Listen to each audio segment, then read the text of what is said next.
भगवान ने गीता जी में कहा, अनित्यम सुखम लोको मिमम प्राप भजस्व माम। माया के छलावे में, अनित्य भोगों में, दिखावटी सुखों में समय नष्ट मत करो। भगवान कह रहे हैं प्राप्य भजस्व माम। इस लोक में जो तुम्हें मनुष्य शरीर मिला है, ये भजन के लिए मिला है। कोई बिरला ही विवेकवान ये समझ पाता है कि भजन के लिए हमें मनुष्य शरीर मिला है। हम लोग क्या है, जब अपने से आगे वाले को देखते हैं कार में, विशेष सुविधाओं में, विशेष धनी, तो ऐसा लगता है कि ये सुखी है। हमें एक भ्रम बना रहता है। अपनी पत्नी, अपने धन, अपने मकान, अपने पुत्र, अपना ज्ञान, इससे हम संतुष्ट नहीं रहते। हम दूसरों की पत्नी, दूसरों के धन, दूसरों का मकान, दूसरों की सुविधा, दूसरों का बुद्धिमानी, भले वो बेईमानी से कमा रहा है, हमारे अंदर ये रहता है, ये सुखी है। लेकिन आपको सच्ची कहते हैं, सुख किसमें? भगवान की सर। इसीलिए न पारमेष्ठ्यम न महेंद्र धिष्ण्यम। पारमेष्ठ्यम बहुत बड़ा पद होता है ब्रह्मा जी का। न सार्वभौमम, सार्वभौम ब्रह्मा का पद पारमेष्ठी से लेकर के बहुत छोटा है। सार्वभौम मृत्यु लोक का है, इंद्रलोक, ये सब नहीं। मतलब क्या भगवान में सुख है कि बड़े बड़े पद, बड़ी बड़ी भोग सामग्री, बड़ा ऐश्वर्य, ये सब छूट जाता है। लेकिन हम लोग अपने मन में, हमारे बगल वाला हमसे ज्यादा सुखी है, अमुक सुखी है, अगर मेरे पास इतना धन हो तो मैं सुखी हो जाऊं। 100 की सोचता है, फिर 1000 में पहुंचता है, फिर लाख में पहुंचता है, फिर करोड़ों में पहुंचता है, फिर अरबों में पहुंचता है। वो बढ़ता चला जाता है। माया का कार्य है मांग को बढ़ाना, भक्ति का कार्य है मांग को मिटा देना। जब माया में आप रहेंगे तो आपकी कामनाएं बढ़ती रहेंगी, ये हो जाए, ये हो जाए, ये हो जाए। और जब भक्ति होगी तो ये होगा, जोई जोई प्यारो करे सोई मोहि भावे। प्यारे जो करेंगे वो बहुत अच्छा करेंगे, बहुत अच्छा करेंगे, विश्वास करो। भगवान कह रहे हैं अनित्यम सुखम लोको मिमम प्राप्य भजस्व माम। इस संसार में अनित्य सुखों का त्याग करके जो मेरा भजन करते हैं वही परमानंद को प्राप्त होते हैं। भजस्व माम। लेकिन मन जो है वो हमारा साथ नहीं दे रहा, हमारी बुद्धि हमारा साथ नहीं दे रही। शरीर को ही मैं मानकर, भोगों को सत्य मानकर भगवान का विस्मरण किए हुए, भजन को छोड़े हुए लोग आशीर्वाद मांगते हैं संतों से। कोई कोई तो जबरदस्ती हाथ पकड़ के अपने ऊपर धरवाना चाहते हैं। इससे कुछ नहीं होता। यदि आप भजन नहीं करोगे, इस लोक में कोई आपको सुखी नहीं कर सकता। आप लिख लो, कागज में लिख लो, चाहे दिमाग में लिख लो, हमारी बात मान लो। भजन स्वयं करोगे तो आपके सारे पाप नष्ट होंगे, दुख नष्ट होंगे, विपत्ति नष्ट होंगे। इसलिए स्वयं को भजन करना होगा, अपना उद्धार स्वयं करना होगा। कोई किसी का उद्धार नहीं कर सकता। संत महात्मा ऋषि मुनि ये उपदेश दे सकते हैं, आपको मार्ग बता सकते हैं, पर चलना आपको ही होगा। अब ये मार्ग ऐसा है कि अब आपको हम समझाना चाहते हैं कि भगवान में बहुत सुख है, पर हमारे पास शब्द नहीं कि कैसे बताऊं कि आप लुभायमान हो जाएं और संसार के भोगों की तरफ से मन हटाकर भगवान का नाम जप करने लगे। इसलिए गोस्वामी जी ने कहा है, कहत कठिन, समुझत कठिन और साधत कठिन विवेक, होए गुणाक्षर न्याय। जो एक हम कहना चाहते हैं कि प्रभु में कितना अपार सुख है, पर मेरे पास वाणी में वो शब्द नहीं है। अनिर्वचनीयम प्रेम स्वरूपम। हम बताना चाहते हो, आप समझना चाहते हैं, लेकिन मन और बुद्धि ये प्रकृति के भोगों में लगे होने के कारण समझने नहीं दे रहे। अगर विवेक जागृत हो जाए और वो एकदम उसी में तन्मय हो जाए तो बात समझ। और विवेक बाजार में तो मिलता नहीं, विवेक संतों के संग से मिलता है। जितना सत्संग करोगे उतने आप विवेकवान बनते जाओगे। सत्संगी ही विषयों का त्याग करता है, नहीं एकांत में भजन करने वाला साधक भी बड़ी बड़ी चूक कर जाता है। और सत्संगी से चूक नहीं हो सकती, क्योंकि वो रोज नया दिमाग उसका फ्रेश होता रहता है। सत्संग के द्वारा रोज बुद्धि उसकी पवित्र होती रहती है। भगवान के नाम की अपार महिमा है। जिसको नाम जपने में मन लगने लगा तो समझो भगवान की विशेष कृपा उस पर हो गई। वैसे कृपा तो सब पर भगवान की है, सब पर मोरी बराबर दया, पर जिसके मन में आ गया अब मैं नाम जप करूंगा भगवान का, उसके ऊपर विशेष कृपा हो गई। त्रिकालदर्शी, तत्व दृष्टा, ब्रह्मर्षि, महर्षि, इन सब ने यह अनुभव किया है कि नाम जप के समान कोई साधना नहीं है। जो नाम जप करते हैं इससे बढ़कर कोई साधना नहीं है। अच्छा, इसमें पवित्र अपवित्र, देश काल नियम ये सब नहीं है। आप जैसे हो वैसे आप राधा राधा उच्चारण कर सकते हो, वैसे राम राम जप सकते हो, वैसे कृष्ण कृष्ण आप जप सकते हो।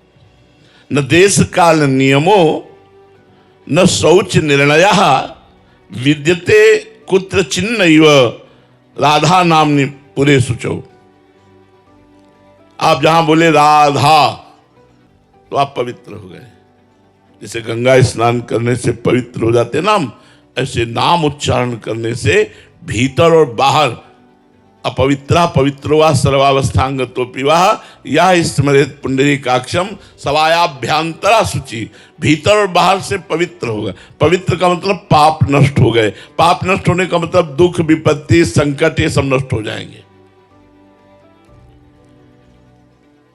तुलसी अपने राम को रीज भजो या खींच, उल्टो सूधो जामी है खेत परे को बीज। अगर बीज ऐसे गिर जाए तो भी वो उल्टा भी जग जाएगा, और सीधा गिरे तो भी जग जाएगा। आप उल्टा सीधा जैसे भी बने, भाव को भाव न खालस हो, नाम जपत मंगल दिस दस हो।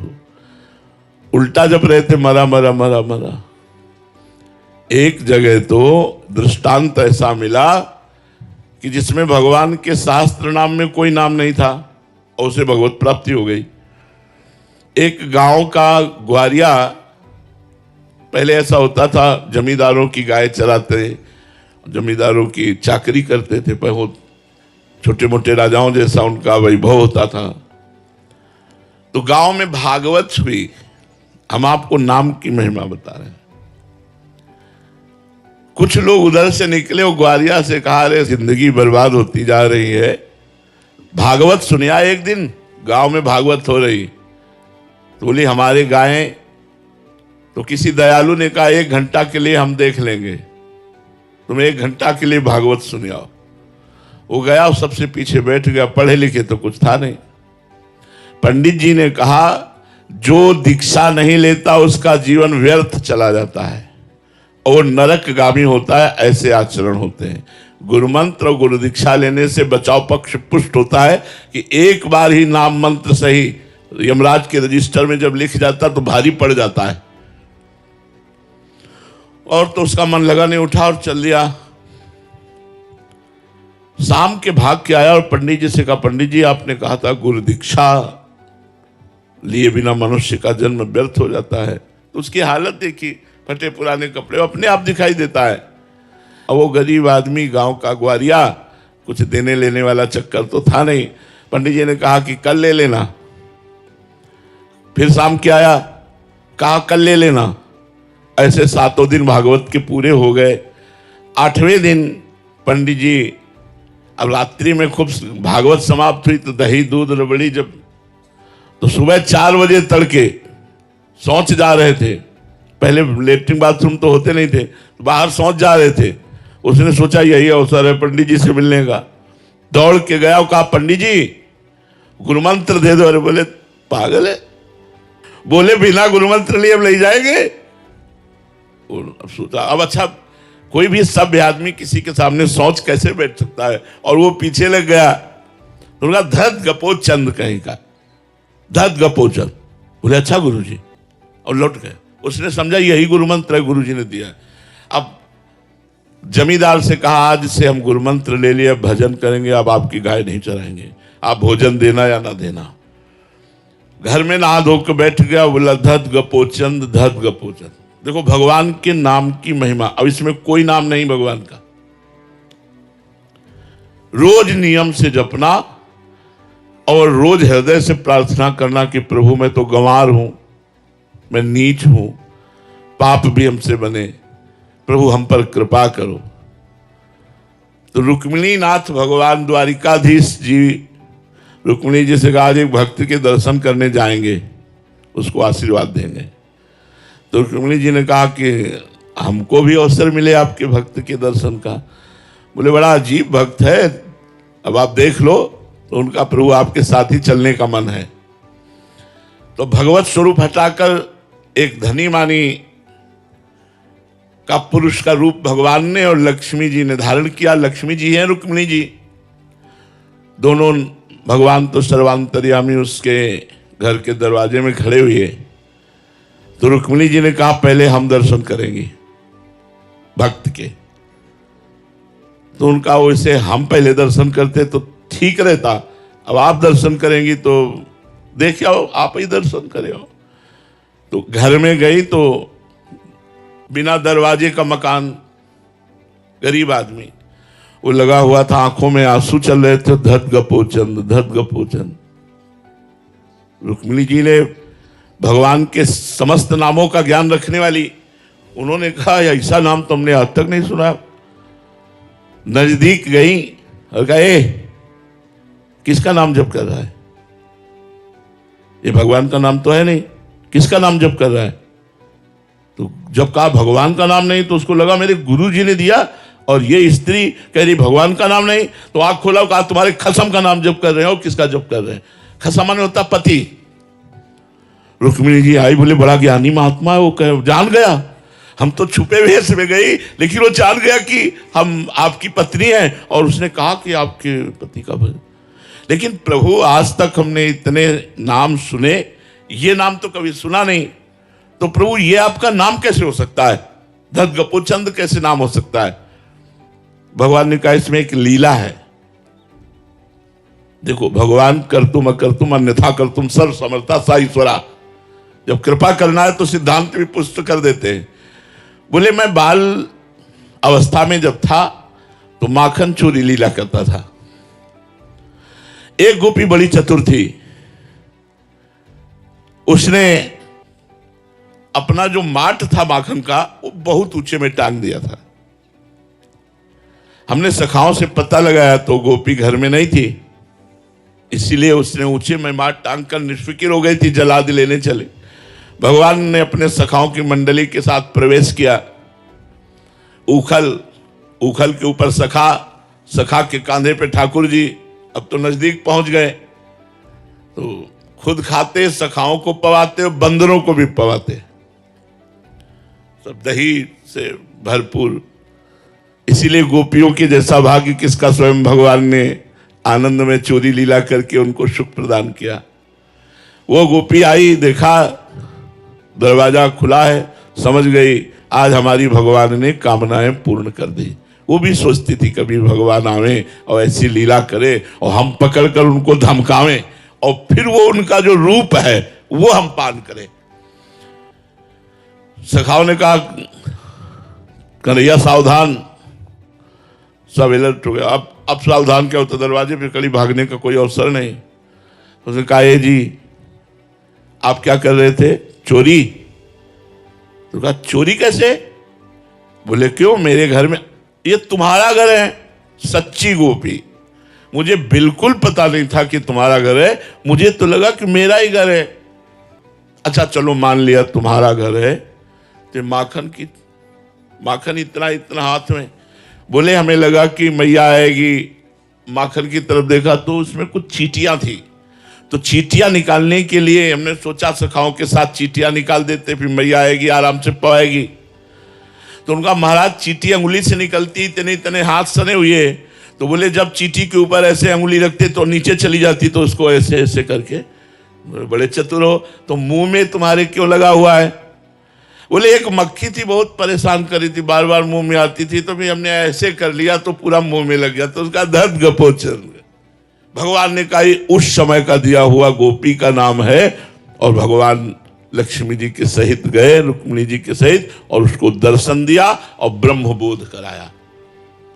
यदि हम गुरुदेव भगवान से मंत्र नाम दीक्षा लेकर जो भी वो नाम दे दें और हम नियम पूर्वक जपे, तो कहते हैं निश्चित भगवान की प्राप्ति। नाम में मरा मरा लता तो ब्रह्म ऋषि हो गए, उल्टा नाम जपत जग जाना। तो तुलसी अपने राम को रीज भजो या खीज, उल्टो सीधो जामी है, खेत परे को बीज। देखो उल्टो सीधो कोई नाम थोड़ी शास्त्र नाम में है, लेकिन भगवत प्राप्ति हो गई। स्मर्तव्यम, स्मरण करो नाम का। श्रोतव्यम, कानों से सुनो। पठितव्यम, नाम की महिमा को पढ़ो। कीर्तितव्यम, नाम का कीर्तन करो।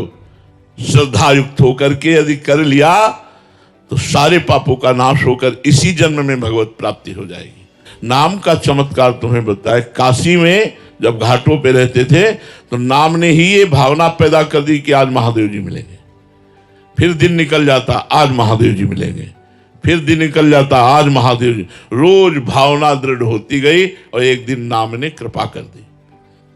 नाम की बहुत कृपा, चाहे जिस संप्रदाय का हो, चाहे वो स्त्री पुरुष गृहस्थ विरक्त कोई भी हो, यदि नाम जप करे तो सारे दुखों का नाश हो जाए। नाम में प्रीति नहीं तो और साधनों में इतना दम नहीं। नाम जप करने वाला स्वयं कृतार्थ हो जाता है, औरों को कृतार्थ कर देता है। नाम जप में इतनी सामर्थ्य है कि वो भगवान को खींचता है। जैसे कृष्ण नाम जीव को खींचता है और भगवान को भी खींचता है। आप नाम जप कर रहे हैं जितना, उतने भगवान आपकी तरफ दृष्टि कर रहे हैं, आकर्षित हो रहे हैं, कृपा कर रहे हैं। आकृष्टा कृत चेतसाम स्महता मुच्चाटनम चांगहसा, मां चांडाल ममूक लोक सुलभो वश्यम च मुक्ति स्त्रिया, नो दीक्षाम न च दक्षिणाम न च पुरश्चर्या मनागीक्षते, मंत्रोयम रसना स्पृशेव फलति। श्री राधा नामात्मका। यदि आप राधा राधा उच्चारण करते हैं परंतु आपने दीक्षा नहीं ली, तो यही दीक्षा हो गई। जो सुन रहे हो ना कि राधा राधा जपो, ये दीक्षा हो गई। तो कह रहे हैं आकृष्टाकृत चेतसाम, आपके चित्त को जो विषय आकर्षण कर रहे हैं वो नहीं कर पाएंगे और प्रभु की तरफ आकर्षित हो जाएगा आपका चित्त। आप चाहे चांडालवत आचरण करने वाले हो, मां चांडाल ममुक, बिल्कुल नीच आचरण करने वाले हो, और राधा राधा राधा नाम जप कर रहे हैं, वो आपके चित्त को आकृष्ट करके भगवान के चरणों में पहुंचा देगा। वश्यम च मुक्ति स्त्रिया, मुक्ति उसके वश में ऐसे हो जाएगी जैसे पतिव्रता पत्नी अपने पति में आसक्त हो जाती है। मतलब मुक्ति उसके पीछे डूलेगी जो नाम जप कर रहा है, लेकिन निरंतर। नो दीक्षाम, मत दीक्षा लो। न च दक्षिणाम, कोई दान मत करो, दक्षिणा मत दो। न च पुरश्चर्याम, इसका कोई पुरस्चरण भी नहीं, कितने लाख काम अनुष्ठान लेते हैं। बस रसना स्पर्शेव, तुम्हारी जिह्वा से स्पर्श होना चाहिए। राधा राधा राधा राधा, राम राम राम राम, कृष्ण कृष्ण कृष्ण, साम सदाशिव साम, परम मंगल हो जाएगा। इसलिए सबसे प्रार्थना है चलते फिरते उठते बैठते नाम जप कीजिए और कुछ समय एकांत में बैठकर नाम जप कीजिए।